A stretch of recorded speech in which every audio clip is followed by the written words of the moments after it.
Hello बच्चों, आप लोगों ने पीरियडिक टेबल में एक मैजिक नंबर के बारे में सुना होगा। वो मैजिक नंबर क्या होता है उसको आज हम लोग डिस्कस करने वाले हैं। और देखो, वो जो मैजिक नंबर होता है वो कैसे आता है और उसके बाद उसका एप्लीकेशन क्या है, उसके हेल्प से आखिर हम लोग उसको पढ़ना इतना इंपॉर्टेंट क्यों है, ये सारा मैं आज आपको इस वीडियो में बताने वाला हूँ। तो आप लोग बने रहिए हमारे साथ। मैं सेंटर मिश्रा आप सभी का स्वागत करता हूँ हमारे YouTube channel brain booster Guwahati में। तो चलिए स्टार्ट करते हैं। देखो, ये जो मैजिक नंबर होता है जो आपने सुना है पीरियोडिक टेबल में, वो नंबर होता है ये 10, 8, 8, 18, 18, 32 एंड 32। ये जो नंबर है पीरियोडिक टेबल का, इसको हम लोग बोलते हैं मैजिक नंबर। अभी देखो, इसको मैजिक नंबर क्यों बोला जाता है और ये मैजिक नंबर एक्चुअली आया कहाँ से, ठीक है। तो ये सारा मैं आपको बताने वाला हूँ। और देखो, एक्चुअली मैजिक नंबर का यूज क्या होता है पहले वो समझ लेते हैं, ताकि आपको समझ में आए कि वीडियो इंपॉर्टेंट क्यों है। देखो, अगर आप ये मैजिक नंबर को अच्छे से समझ जाओगे तो सबसे पहले आपको ये पता चल जाएगा कि किसी भी पीरियड में कितने एलिमेंट है, वो आपको आराम से याद हो जाएगा। और दूसरा, आप पूरे पीरियोडिक टेबल में जितने भी एलिमेंट है उसका atomic number with the help of this magic number आप आराम से कैलकुलेट कर सकते हो। तो ये दो फायदा होने वाला है आपको अगर आप इस मैजिक नंबर को अच्छे से समझ लोगे। इस वीडियो में मैं आपको मैजिक नंबर अच्छे से बताऊंगा। नेक्स्ट वीडियो जो मैं बनाऊंगा उसमें मैं आपको बताऊंगा कि कैसे हम लोग पूरे पीरियोडिक टेबल के एटॉमिक नंबर को कैलकुलेट कर सकते हैं with the help of this magic number. तो चलिए समझते हैं ये मैजिक नंबर के बारे में। तो देखो, सबसे पहले मैजिक नंबर आया कहाँ से उसको समझने के लिए थोड़ा हमको बेसिक्स पता होना चाहिए। जैसे मान लो आपको पता है कि जो हमारा मॉडर्न पीरियोडिक टेबल है वो बेस्ड किस पे है, वो बेस्ड है एटॉमिक नंबर पे। और एटॉमिक नंबर क्या होता है? नंबर ऑफ इलेक्ट्रॉन या फिर नंबर ऑफ प्रोटॉन। प्रोटॉन का जो नंबर होता है उसी को हम लोग क्या बोलते हैं? Atomic number. और प्रोटॉन का नंबर किसके बराबर होता है? इलेक्ट्रॉन के बराबर होता है। तो कहीं ना कहीं मुझे इलेक्ट्रॉन के बारे में समझना होगा तो जाके हम लोग मैजिक नंबर समझ पाएंगे। तो आपको पता है कि बोर्स जो थे उन्होंने बताया था कि जो इलेक्ट्रॉन है वो कहाँ पे रहते हैं? सेल में रहता है। और जो सेल होता है उसके अंदर पे क्या होते हैं? बहुत सारे सबसेल होते हैं, बहुत सारे, मतलब ये चार टाइप के सबसेल मिलते हैं। इसको हम क्या बोलते हैं? एस, पी, डी और एफ। अभी आपको यहाँ पे एक चीज पता होना चाहिए कि जो एस सबसेल है इसमें मैक्सिमम कितना इलेक्ट्रॉन रह सकता है। एक पीरियोडिक टेबल का वीडियो ऑलरेडी मैंने डिटेल में बनाया, आप चाहो तो वहां से देख सकते हो। मैं इन शॉर्ट आपको बता दे रहा हूँ कि जो एस होता है इसमें एक ऑर्बिटल होता है और इसलिए इसमें 2 इलेक्ट्रॉन रह सकते हैं। ये जो आप पी सबसेल देख रहे हो इसमें मैक्सिमम 6 इलेक्ट्रॉन रह सकते हैं। और ये जो डी होता है इसमें मैक्सिमम 10 इलेक्ट्रॉन रह सकते हैं। और ये जो एफ होते हैं इसमें मैक्सिमम 14 इलेक्ट्रॉन रह सकते हैं। सबसे पहले तो आपको ये आइडिया होना चाहिए। दूसरा एक पॉइंट और आपको ये पता होना चाहिए कि जैसे देखो, हम लोग इलेक्ट्रॉनिक कॉन्फ़िगरेशन कैसे लिखते हैं, ये चीज मैंने आप लोगों को बताया था। थोड़ा सा डिस्कस करते हैं। देखो, आपने सीख लिया कि जो सबसेल है वो कौन कौन से है? एस, पी, डी और क्या? एफ। अभी आपको देखो यहाँ पे एक बात याद रखना है कि जो एस सबसेल है ये स्टार्ट होता है 1 नंबर से, पी वाला जो स्टार्ट होता है 2 से, डी वाला स्टार्ट होता है 3 से और एफ वाला स्टार्ट कहाँ से होता है? 4 से। ये आपको थोड़ा सा आइडिया होना चाहिए। अभी देखो, एक चीज और, जब भी हम लोग इलेक्ट्रॉनिक कॉन्फ़िगरेशन वगैरह लिखते हैं तो वहां पे एक चीज याद रखना कि आपको करना क्या है कि एस और पी इसके बीच में आपको लेके आना है डी को और उसके पहले लेके आना है एफ को। ये बहुत ही इंपॉर्टेंट पॉइंट है, आप लोग अच्छे से समझो। इसमें एस और पी इसका नंबर क्या होता है? इक्वल होता है।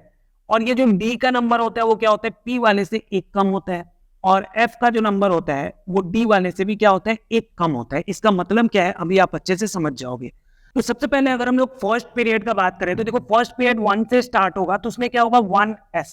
अभी देखो यहाँ पे पी नहीं लिखेंगे क्योंकि देखो पी स्टार्ट कहाँ से होता है? वो 2 से स्टार्ट होता है।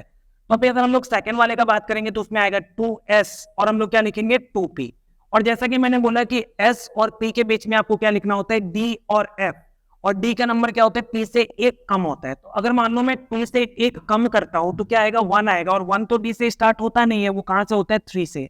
इसका मतलब सेकंड वाले में केवल 2s और 2p रहता है। इसी तरीके से अगर मैं थर्ड वाले का बात करूं तो क्या आएगा? 3s लिखेंगे हम लोग और क्या लिखेंगे? 3p। यहाँ पे देखो मैंने डी की में लिखा है क्योंकि 3 से एक कम करने से क्या होता है? 2 होता है और 2 से डी स्टार्ट ही नहीं होता है, इसलिए थर्ड वाले में भी 3s और 3p मिलेंगे। अभी अगर हम लोग फोर्थ वाले का बात करेंगे तो फोर्थ में क्या होगा? 4s और आपको क्या लिखना है? 4p। और देखो 4 से एक कम करोगे तो क्या आएगा? 3 आएगा। और 3d तो क्या होता है? 3 से स्टार्ट होता है, तो यहाँ पे मुझे लिखना होगा 3d। f क्यों नहीं लिखेंगे? देखो देखो 3 से एक कम करेंगे तो क्या आता है? 2 आता है। और 2 से तो f स्टार्ट होता नहीं है, f कहाँ से स्टार्ट होगा? 4 से। तुमको वहां तक वेट करना पड़ेगा। अब देखो इसके बाद वाले का अगर हम लोग बात करें फिफ्थ का, तो वहां पे क्या लिखेंगे 5s, और यहाँ पे क्या आएगा 5, यहाँ पे आएगा 5p, और 5 से 1 कम करेंगे तो क्या आता है 4 आता है, तो 4 तो d लिख सकते हैं, लेकिन 4 से 1 कम करोगे तो 3f नहीं होता है, इसका मतलब यहाँ पे भी 3 ही लिखना होगा। अभी इसके बाद 6 लिखेंगे 6s, और थोड़ा गैप करके क्या लिखेंगे 6p। अब देखो ये 6 में से 1 कम करोगे तो 5 आएगा, तो वहां पे आप 5d लिख सकते हो, और 5 से 1 कम करोगे तो क्या आएगा 4 आएगा, मतलब आप 4f लिख सकते हो। इसका मतलब देखो जो f वाला है वो कहाँ से स्टार्ट होता है, वो 6th पीरियड से स्टार्ट होता है। इसके बाद वाले में क्या आता है 7, तो ये हो गया 7s, और यहाँ पे लिखेंगे 7p, और 7 से 1 लेस करोगे तो क्या मिलेगा 6d मिलेगा, और इसमें से 1 लेस करेंगे तो क्या आएगा 5f। ठीक है, तो इस तरीके से ये आता है स्ट्रक्चर। आपको ये चीज समझ में आ गया होगा कैसे इसको लिखना है। अब देखो इसी के हेल्प से हम लोग ये मैजिक नंबर निकाल पाते हैं। कैसे निकाल पाते हैं, चलो समझते हैं। तो देखो जैसे ये पहला वाला में 1s है, मतलब केवल s है, और मैंने आपको क्या बताया था कि s में मैक्सिमम कितने इलेक्ट्रॉन रह सकते हैं, 2 इलेक्ट्रॉन रह सकते हैं।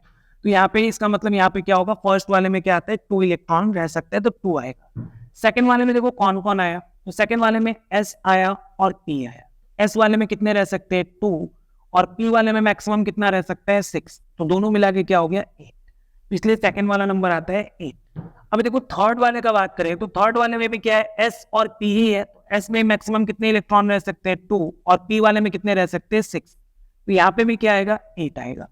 अब देखो ये फोर्थ वाले का बात करें तो यहाँ पे क्या है s d और p तीनों है। s में क्या हो सकता है 2 इलेक्ट्रॉन मैक्सिमम रह सकता है, d वाले में क्या हो सकता है 10, और p वाले में हो सकता है 6, तो इसको अगर आप ऐड करोगे तो ये कितना आ जाएगा 18।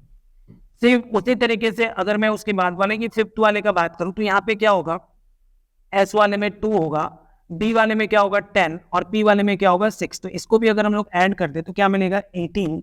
अब ये सिक्स्थ वाले में देखो क्या आ गया f भी आ गया, तो s वाले में क्या होगा 2, उसके बाद क्या है f में कितना रह सकता है 14 मैक्सिमम इलेक्ट्रॉन रह सकते हैं, d वाले में कितना रह सकते हैं 10 रह सकते हैं, और p वाले में 6 रह सकते हैं। अगर आप इसको प्लस करोगे तो 24 + 6 30 + 2 क्या हो गया 32। उसी तरीके से ये सेवंथ वाले में क्या होगा s है तो क्या होगा उसके लिए 2 होगा, उसके बाद आता है 5f, f आएगा तो क्या लिखोगे आप 14, ये जो b है इसके लिए क्या होगा 10, और ये जो p है इसके लिए क्या होगा 6, तो इसको भी अगर आप ऐड करोगे तो क्या आ जाएगा 32। तो अभी देखो ये आपको क्या मिल गया, देखो वही नंबर मिल गया जिसको हम लोग क्या बोल रहे थे मैजिक नंबर। पहला क्या था 2 8 8 18 18 32 32, इसी को हम लोग क्या बोलते हैं मैजिक नंबर बोलते हैं। कैसे आ रहा है समझ में आ रहा है। अभी मैंने बताया था इसका एप्लीकेशन कि इससे हमको 2 बातें पता चल जाएंगी। सबसे पहला बात ये पता चल जाएगा कि किसी भी पीरियड में कितने एलिमेंट है, तो इसको मैं आपको पीरियोडिक टेबल से समझा दे रहा हूँ दिखा के। जैसे मान लो ये हमारे पास एक ब्लैंक पीरियोडिक टेबल है, देखो हमारा जो मैजिक नंबर आया था वो क्या आया था, मैं यहाँ पे लिख दे रहा हूँ, ये आया था 2 8 8 18 18 32 एंड 30। देखो जो हमारा फर्स्ट पीरियड है, पीरियड किसको बोलते हैं, जो हॉरिजॉन्टल लाइन होता है उसको हम लोग क्या बोलते हैं पीरियड। तो ये जो फर्स्ट पीरियड होता है ये वाला, इसमें देखो टोटल कितने एलिमेंट है 2 एलिमेंट है। सेकंड वाला जो आया था मैजिक नंबर क्या आया था 8 आया था, तो यहाँ पे देखो 1 2 3 4 5 6 7 8, तो यहाँ पे क्या है 8 एलिमेंट आप रख सकते हो। थर्ड वाला में क्या है 8, तो थर्ड वाले में भी देखो क्या है 8 है। फोर्थ वाले में कितना आ रहा है 18, तो आप देखोगे यहाँ पे इसको अगर आप काउंट करोगे तो आपको टोटल कितना मिलेगा 18। फिफ्थ वाले में भी क्या मिलेगा आपको 18 मिलेगा। अभी देखो सिक्स्थ वाले में ये 32 है। इसका रीजन ये होता है कि अगर आप इसको काउंट करोगे तो यहाँ पे एक्चुअली क्या होता है, ये चीज मैंने पीरियोडिक टेबल वाले वीडियो में डिटेल में आपको बताया था कि यहाँ पे क्या होता है एफ ब्लॉक मतलब लेंथेनाइड एंड एक्टिनाइड आ जाते हैं, जिसका नंबर होता है ये 14, ये 14 वाले आ जाते हैं। तो इसको एक्चुअली में ये यहीं पे होता है, तो इसको अगर आप प्लस करोगे तो आपको क्या मिलेगा 32, और लास्ट वाले में भी क्या मिलेगा 32। तो इस तरीके से हमको ये पता चल जाता है ये मैजिक नंबर के हेल्प से कि फर्स्ट पीरियड में केवल 2 एलिमेंट है, सेकंड वाले में 8, थर्ड वाले में 8, फोर्थ वाले में 18, फिफ्थ वाले में भी 18, सिक्स्थ वाले में 32 एंड सेवंथ वाले में 32। अब इसका दूसरा एप्लीकेशन जो मैंने आपको बताया था कि इसके हेल्प से हम लोग क्या कर पाएंगे, हम लोग एटॉमिक नंबर कैसे फाइंड कर पाएंगे, उसका एक एग्जांपल मैं आपको बता देता हूं। एक एग्जांपल मैं आपको बता देता हूँ कि कैसे हम लोग एटॉमिक नंबर फाइंड कर सकते हैं। तो जैसे देखो ये जो फर्स्ट वाला है, फर्स्ट वाले का फर्स्ट ये कौन होता है हाइड्रोजन। देखो 1 से लेके 30 तक आपको एटॉमिक नंबर याद होना चाहिए। इसका वीडियो ऑलरेडी बना दिया मैंने, अगर आपने नहीं देखा है तो उसको देखिए, उसको याद कीजिए, वो बहुत ही इंपॉर्टेंट है। अगर वो आप समझ जाओगे तो ये पूरा पीरियोडिक टेबल आपके लिए बहुत ही आसान हो जाएगा, जैसे देखो मुझे ये पता होना चाहिए कि फर्स्ट में क्या आता है, हाइड्रोजन आता है, और ये ग्रुप वाइज सारे एलिमेंट को मैंने याद करवाया है। फर्स्ट ग्रुप में कौन कौन से होते हैं, हाइड्रोजन। इसके लिए हम लोग क्या कौन पढ़े थे, हेलिना के रब से पढ़िया, के रब से पढ़िया। तो ये सारे एलिमेंट है फर्स्ट ग्रुप के। अभी देखो इसके एटॉमिक नंबर अगर आपको पता है कि पहले वाले का कितना होता है, 1 होता है, तो अब इस सेकंड वाले के लिए क्या करोगे, आप वही मैजिक नंबर यूज करोगे, 2 8 8 18 18 32 30। इसको यूज करके आप फर्स्ट वाले का सारा एटॉमिक नंबर फाइंड कर सकते हो। जैसे देखो इसका एटॉमिक नंबर है 1। अभी इसमें मुझे क्या करना है, पहला क्या ऐड करना है, 2 ऐड करना है। तो इसमें अगर आप 2 ऐड करोगे तो लिथियम वाले का कितना आ जाएगा, 3 आ जाएगा। अभी फर्स्ट ये 2 ऐड कर लिया मैंने, अभी मुझे क्या ऐड करना होगा, सेकंड वाला 8 ऐड करना होगा। तो 3 में अगर हम लोग 8 ऐड करेंगे तो इसका सोडियम का एटॉमिक नंबर क्या आ जाएगा, 11। फिर से मुझे 8 ऐड करना है, तो देखो यहाँ से अगर मैं 8 ऐड कर दूं तो 11 प्लस 8 क्या हो जाएगा, 19। इसका एटॉमिक नंबर पता चल गया। इसके बाद क्या होता है, 18, तो आपको 19 में ऐड करना है 18, तो 19 प्लस 18 क्या होता है, 37। इसका मतलब ये जो रुबेडियम है इसका जो एटॉमिक नंबर है वो क्या होता है, 37 होता है। इसके बाद का मैजिक नंबर क्या आता है, फिर से 18 आता है, तो आपको यहाँ पे फिर से 18 ऐड करना पड़ेगा। तो 37 में अगर आप 18 ऐड करते हो तो देखो 37 प्लस 8 क्या होता है, 45 प्लस 10, इसका आ जाएगा 55। और फिर से अगर मैं यहाँ पे क्या ऐड करना है, देखो 8 2 बार 18 हो गया, उसके बाद क्या ऐड करेंगे, 32। इसमें अगर आप 32 ऐड करोगे तो इसका क्या हो जाएगा, 87 हो जाएगा। इस तरीके से देखो with the help of this magic number हम लोग एटॉमिक नंबर को आराम से कैलकुलेट कर सकते हैं। अभी आप ये मत सोचो कि बस एक मैंने बता दिया तो ये पूरा कहानी खत्म हो गया। अभी जस्ट ये वीडियो मैंने बनाया था मैजिक नंबर के लिए कि आप मैजिक नंबर को समझो।